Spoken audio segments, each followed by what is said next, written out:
All right, everybody, welcome to another deep dive.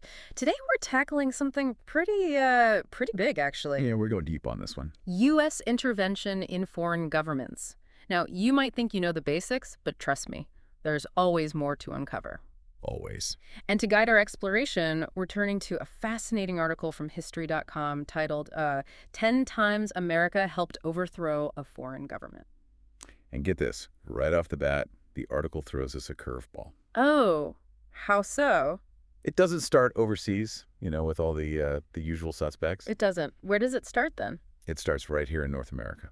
You're talking about the displacement of Native American tribes, right? Exactly. Good. That's the foundation. It sets the stage, for understanding this pattern of, asserting control, Yeah. which eventually, went global. But by the 1890s, Manifest Destiny, it's in full swing, and we see those overseas interventions starting to take shape.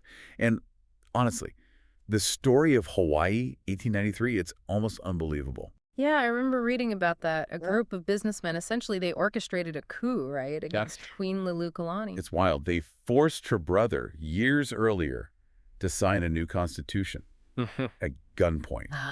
Talk about a power grab, right? Wow. Just straight up force him? And it worked. Hmm. I mean, the U.S. annexed Hawaii in 1898, Yeah. and it stayed a territory until 1959. So for what, over 60 years, just absorbed into the U.S.? Yeah, and it wasn't until 1993 that the U.S. actually formally apologized Really? For Hawaii? to Native Hawaiians, yeah. Yeah. Admitted the whole thing was illegal, no consent, nothing. Huh. That's a pretty stark reminder Yeah. of the lasting effects of these actions. And it's kind of fascinating how that whole intervention in Hawaii, it's like a preview. Foreshadowing. Yeah, foreshadowing a whole wave of U.S. involvement Yeah. in the Caribbean, Latin America. Oh, absolutely. You've got the Banana The Wars. Banana Wars. It's a term, kind of tongue-in-cheek, but it points to very real interventions, often military, all throughout the early 20th century. Okay, so what? The U.S. was sending in troops over bananas? Not just bananas. The U.S. was heavily invested in the region, right? Sugar, fruit, coffee. They wanted to protect those economic interests, and they often stepped in to squash any uprisings. Uprisings, like what? Labor strikes, full-blown revolutions, anything that threatened those interests. So, keeping things stable for business. Basically, yeah.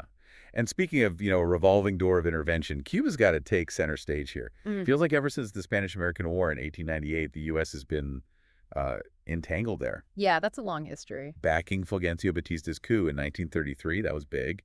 And then, of course, you've got Fidel Castro rising to power, the Bay of Pigs fiasco in 1961. It's a whole thing. It's a lot. And wasn't that kind of a shift towards, the CIA operations? Oh. Especially during the Cold War, the article really emphasizes that. It's true. And there's this fascinating concept, plausible deniability, became a real hallmark of the Eisenhower era. They wanted to counter Soviet influence globally, but without a clear paper trail. So, sneaky stuff. Pretty much. And Iran in 1953 is, the perfect example. Orchestrating a coup against a democratically elected leader like Mohammad Mossadegh just to put the Shah back in charge. Bold move. Yeah, and it's interesting, right? The official story, it's all about stopping the spread of communism. Mm-hmm.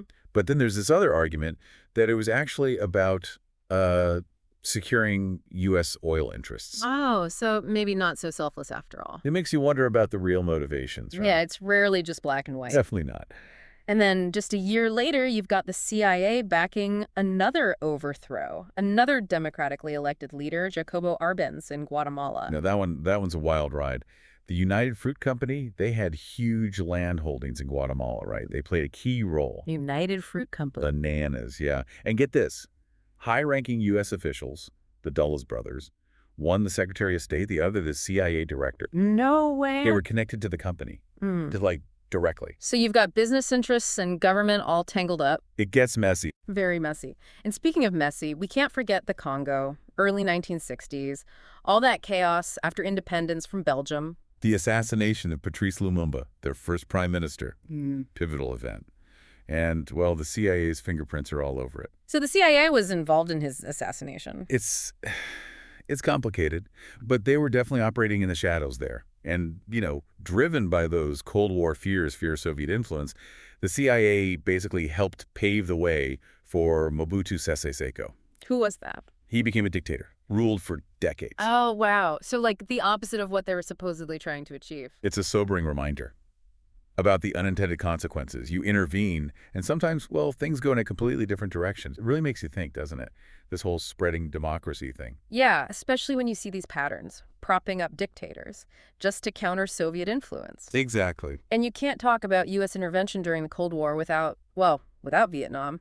1963, the coup against and assassination of South Vietnamese President Nguyen Anh Diem. Oh, yeah. That whole story coming to light with the Pentagon Papers. Another CIA covert action. It's crazy how much stuff was going on behind the scenes. And Dim's a fascinating case, you know. The U.S. initially supported him, but then he became a liability. How so? He was losing popularity, struggling against communist forces. So the U.S. just decided to, like, ditch him. Basically, yeah. Yeah. It shows you how they were constantly adapting, their strategy, I mean. And sometimes those choices, well, they had huge ripple effects. Speaking of ripple effects, Chile, early 1970s. That whole situation, it really makes you think. Yeah, the election of Salvador Allende in 1970, socialist leader, that sent shockwaves through Washington. Nixon and Kissinger were not happy about that. Not at all. And then you have the coup in 73, led by Augusto Pinochet. Brutal, brutal stuff. Yeah, and there's still debate about the CIA's involvement. Like, how much were they directly involved? Right, but it's clear they were supporting groups opposed to Allende. Hard to imagine that didn't play a role. Creating that climate of instability. Exactly. And Kissinger's comment, about creating the conditions for the coup. Chilling. It really is. It's like this mindset. The U.S. felt justified manipulating entire countries, even if it meant, supporting authoritarian regimes. A tough pill to swallow. For sure. And then there's Nicaragua, a whole other can of worms. Long history with U.S. intervention. The Iran-Contra affair. Textbook example of covert ops gone wrong. Secretly funding the Contras. Yeah.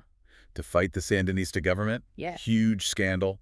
Eroded public trust. It's crazy, right? They thought they could just, get away with it. And the irony is all these interventions justified as, promoting democracy often led to the opposite. Right. Makes you question their true commitment to democracy. It's like, was it really about that? Or was it more about maintaining U.S. dominance, even if it meant, I don't know, sacrificing democratic ideals along the way? A question for the ages. And then we move into the 21st century, a new era of intervention. Afghanistan, Iraq, after 9/11. No more covert ops. It was the U.S. military, on the ground, leading the charge. Yeah. Regime change. Felt like a major shift. And the aftermath. It hasn't been simple. Yeah. Nation building, extremist groups, the instability, it's all still playing out. Shows you the stakes. Intervening in other nations, it's a gamble.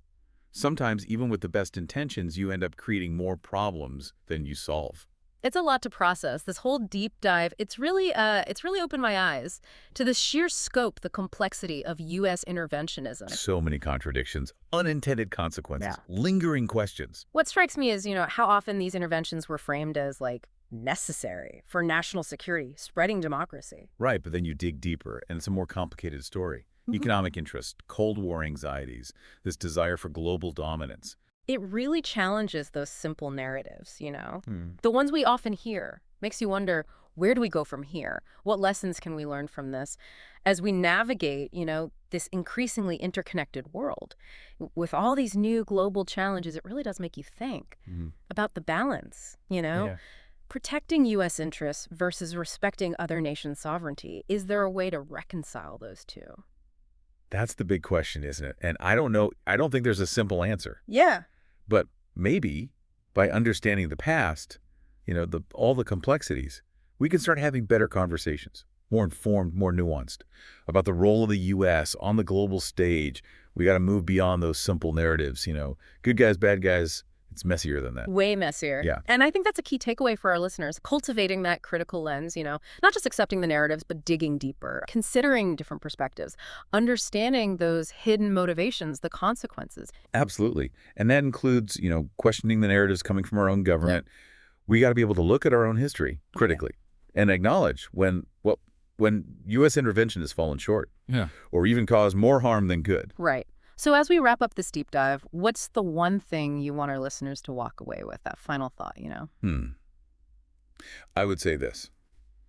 How do we as citizens engage with this history?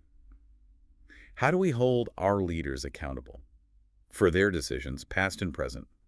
And how do we as a nation define our role in the world in a way Wow. that balances our interests with, with respect for other nations, their right to self-determination? Big questions, important questions. And I think this deep dive has given us a lot to think about. So, to all our listeners out there, keep exploring this topic, do your own research, challenge those assumptions, form your own opinions. And hey, if you come across any interesting articles, research papers, whatever, send them our way. We're always looking for new stuff to deep dive into. That's right. We love hearing from you guys, learning from your insights, because, knowledge is a shared journey. We're all in this together. So until next time, keep those minds curious and keep exploring.